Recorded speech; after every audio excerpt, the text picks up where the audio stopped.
But Wenatchee was also a dramatic example of another kind of craving for stability and reassurance. More of its citizens took Prozac than practically any other town in America. When a person's central nervous system is changed by an SSRI with that medicine, they will view things differently, and they will be strangers. They look at things differently.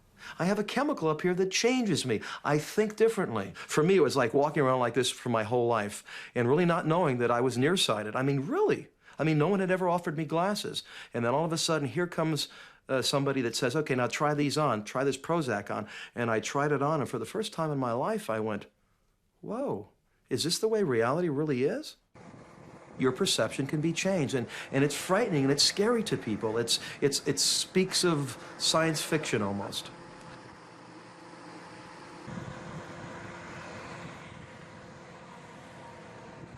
Well, the medicine just kind of lets you listen to what needs to go on. And then your doctor, every time you come back, he says, you're looking so much better. And then he just, like Jim, every time I come in, he goes, you are so beautiful, And he isn't even sucking up. I mean, he's being nice, You're beautiful, you're nice, you're friendly, you've got so much going for you. And I think, yeah, I do, yeah. So I go out and I tell my friends, oh, I feel so much better about myself. Mom goes out, oh, I feel so much better about myself. So your friends start saying, I've seen such an improvement. And everybody improves all the way around. They see improvement, it's like everybody's kind of brainwashing each other into being happy. But there was a more effective way of reassuring people that was being developed that did not involve medication. It too came from computer systems, but this time artificial intelligence. But the way to do it had been discovered by accident.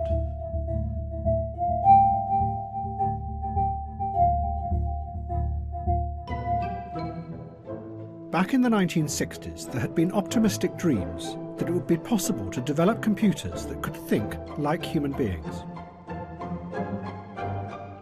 Scientists then spent years trying to program the rules that governed human thought.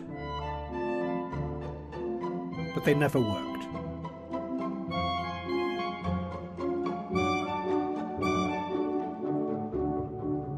One computer scientist at MIT became so disillusioned that he decided to build a computer program that would parody these hopeless attempts. He was called Joseph Weizenbaum, and he built what he claimed was a computer psychotherapist.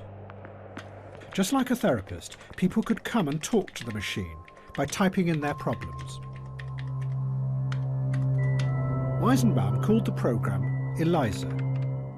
He modelled it on a real psychotherapist called Carl Rogers, who was famous for simply repeating back to the patient what they had just said. And that is what E.L.I.Z.A. did. The patient sat in front of the screen and typed in what they were feeling, and the program repeated it back to them, often in the form of a question. Men are all alike. In what way? They're always bugging us about something or other. Can you think of a specific example?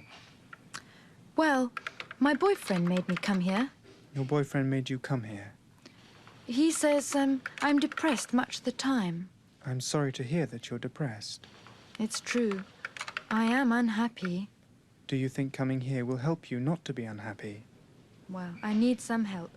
That much seems certain. One of the first people to use E.L.I.Z.A. was Weizenbaum's secretary, and her reaction was something that he had not predicted at all. And I asked her to my office and sat her down at the keyboard, and then she began to type. And of course, I looked over her shoulder to make sure that everything was operating properly. After 2 or 3 interchanges with the machine, she turned to me and she said, "Would you mind leaving the room, please?" And yet she knew, as Weizenbaum did, that E.L.I.Z.A. didn't understand a single word that was being typed into it. You're like my father in some ways. You don't argue with me. Why do you think I don't argue with you? You're afraid of me. Does it please you to think I'm afraid of you? My father's afraid of everybody. My father's afraid of everybody. Weizenbaum was astonished. He discovered that everyone who tried E.L.I.Z.A became engrossed. They would sit for hours telling the machine about their inner feelings and incredibly intimate details of their lives. They also liked it because it was free of any kind of patronising elitism. One person said, "After all, the computer doesn't burn out, look down on you, or try to have sex with you."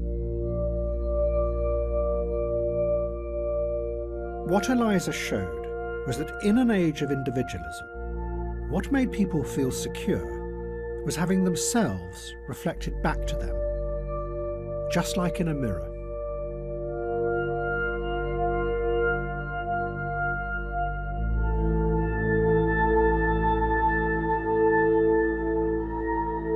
Artificial intelligence changed direction and started to create new systems that did just that, but on a giant scale. They were called intelligent agents.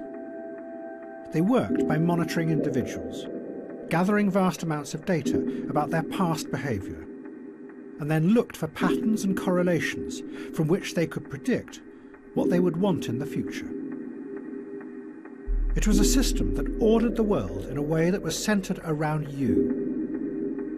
And in an age of anxious individualism, frightened of the future, that was reassuring, just like E.L.I.Z.A. A safe bubble that protected you from the complexities of the world outside.